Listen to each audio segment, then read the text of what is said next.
I saw a story about a woman, 22, marrying her husband who was 37. Big age gap there. The husband got terminal cancer diagnosis while they were still newlyweds. She said she fought for him, but he got depressed quickly.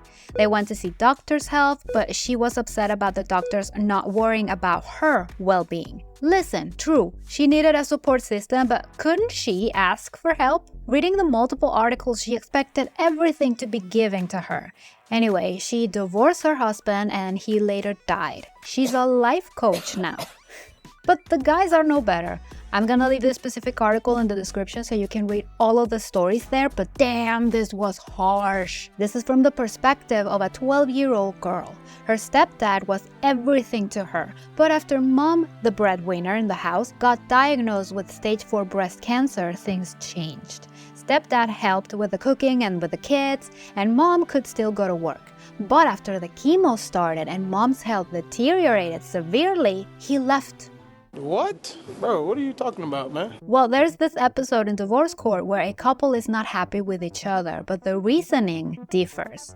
The husband is still in love with his wife, while she is disturbingly infatuated with herself.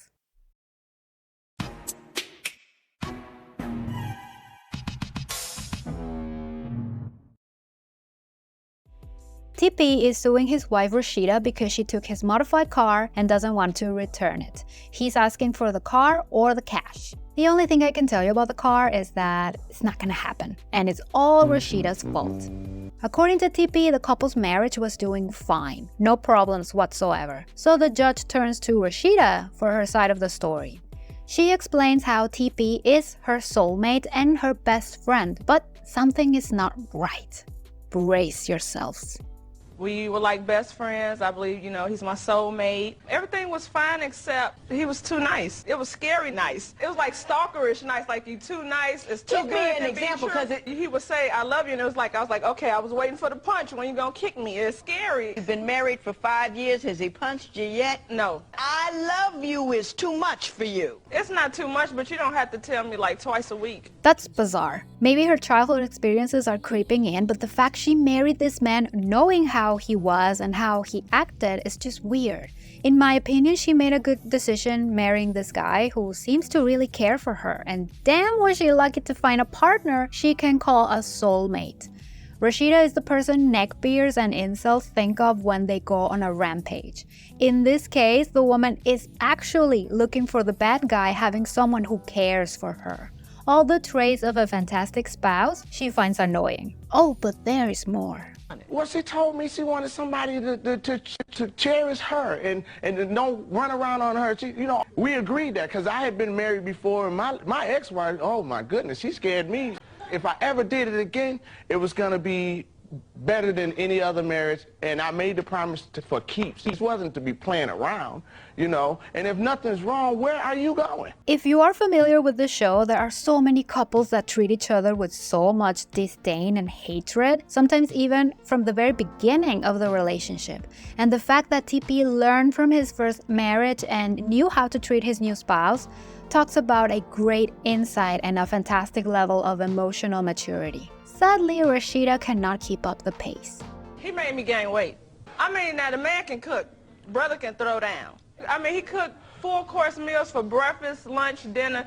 2 o'clock in the morning, if I was hungry, he wouldn't fix me a sandwich. This man would make a whole meatloaf, potatoes and gravy. So now I'm laying on food on top of the food I just laid on a couple of hours ago. Not only is this man her soulmate and best friend, but he cooks for her. And I'm sorry, but unless TP grabbed a funnel and jammed the food down her throat against her will, she was the one who gained the weight. I don't know about her, but she strikes me as everyone is at fault but me. Not only that, but when she disappeared, because she pulled the daddy went to get cigarettes and never came back, Rashida took TP's car and left for Chicago because she had a job opportunity. She could have told him that, but instead Rashida told TP, I'll be right back. And a year passed. A mutual friend tells me that he saw her in a comedy club on stage. I don't have a problem with that, but she never shared this with me at all. She's supportive of your comedy career? Absolutely. She has a distinctive laugh that I love. and I would hear her, and that would just motivate me to hit the crowd a little harder. So there are these people I like to call shapeshifters. And I call them that because they don't really have a discernible personality. They are like blank canvas. And they take the essence of someone else, a likable individual, and they copy everything about them. And they do this because it's not like there's no personality behind these people, but they know if they show themselves as they are, nobody will be around. They are particularly unlikable. Rashida might be an example of that. Now, let me pretend to be a Google therapist for a minute. Is it possible Rashida noticed TP's failed relationship and she transformed into a reflection of himself? TP saw everything he wanted in a woman in Rashida, but that's because she morphed into that, not because she was that in the first place. The part I cannot understand is that Rashida left TP and then became a comedian. Usually, the shapeshifter claims the hobbies of the partner during the relationship. So maybe after seeing how the crowd was enjoying TP's comedy set, she wanted that attention and jumped into it? Remember, this is all Google psychology. I supported him with his comedy, that was fine. Right. But he also had a family at home. By the time he's coming back in, it's time for me to leave back out. So I wasn't seeing my husband. When did you get the comedy bug? What did you tell him about it? Actually, this is the first time telling him about it. I How long have changed the you been subject. doing it? A year. He had a wife at home. He didn't have to go to all those unnecessary shows all the time. I can go. I'm a teenage mother. I make my own babysitter, so now my daughter watches my other kids while I have shows, so. He was wrong for working, but if she does it, then it's okay because she has a teenage daughter who can babysit. Everything is tailored to her needs and everyone has to follow her commands for her to be happy. And the fact she has a year doing what her husband does without him knowing is really sad. You still want to be with her, don't you, Mr. Lee? I'm still suffering from separation anxiety. It just don't make sense, because there was nothing wrong.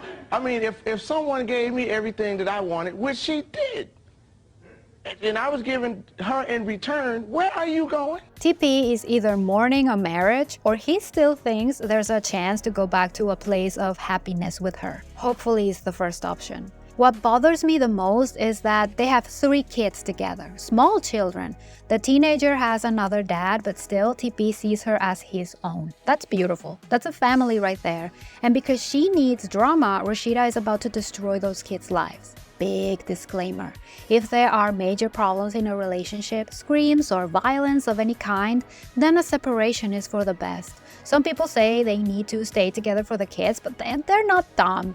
They can feel the parents' anger and resentment. Sometimes it's even worse when a couple that needs to be apart stay together. The kids end up learning that a couple needs to be dysfunctional so they grow up and repeat the same pattern they learned from the parents.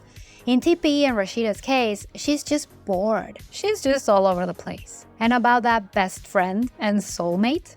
And you took the Toyota with you when you left? Yes. I still had the truck. He can't drive anyway. He can't see. Well, Can you see me? He can't see. It's not funny, but, I mean, he can't drive anyway. And he gave me the car as a gift. Hey, you can't respect this man at home, that's one thing, but while you're in here, you will respect him and you will not make fun of the fact that he cannot sing. At the very beginning of the episode, we learned that TP suffers from glaucoma. He's wearing sunglasses indoors because the studio lights are too strong. That doesn't make him less of a person or useless. Rashida is trying to put him down because, in my opinion, she sees him as competition. TP is a comedian and she became a comedian as well. Maybe her set is not that good. Maybe she hears people comparing herself to her husband and she doesn't like that. So what do egotistical, narcissistic people do? They try to bring you down to feel superior to everyone, and they are going to do it in public so they can assert their dominance. In this case, it did not work out for her. So what happened to the car? The car is gone. Gone where? It got totaled. After she stole the car and took it to Chicago, Rashida was doing a set and there was an accident outside the comedy club. Instead of taking the car to a repair shop, she told the tow truck to junk it. Rashida was responsible for the insurance, but Big Brain over here forgot to pay for it. So the judge ordered her to pay for the car. You are trifling and small-minded. When you are trifling and small-minded, you're going to end up with a man who's going to take advantage of that. I am sure that your choice in men, if it's based upon the silly things that you have told me here today, will put you in a place where you don't want to be, where you don't want your daughters to be. But you are so small-minded and trifling that you don't even put their interests ahead of yours. How dare you? I approve everything the judge said to this woman. She is so egotistical, she doesn't think about her own daughters. She is putting them in danger with that mentality, because think about it. She wants a bad guy, a man that would definitely not care about her, and especially the kids. She's opening the door to a lot of evil that she doesn't see it. Look at her face. I doubt she is absorbing anything the judge is saying about her. I sincerely hope TP could see Rashida as she is. Delusional.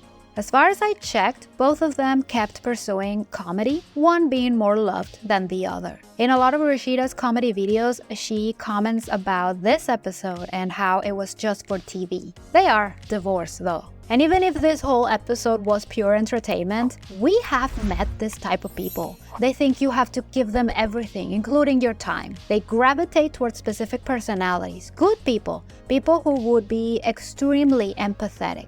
Not saying that you should be evil to everyone, but know your worth and stand your ground, because if you don't, then someone else is going to see your weakness and steal your personality right in front of your eyes. Thank you for watching.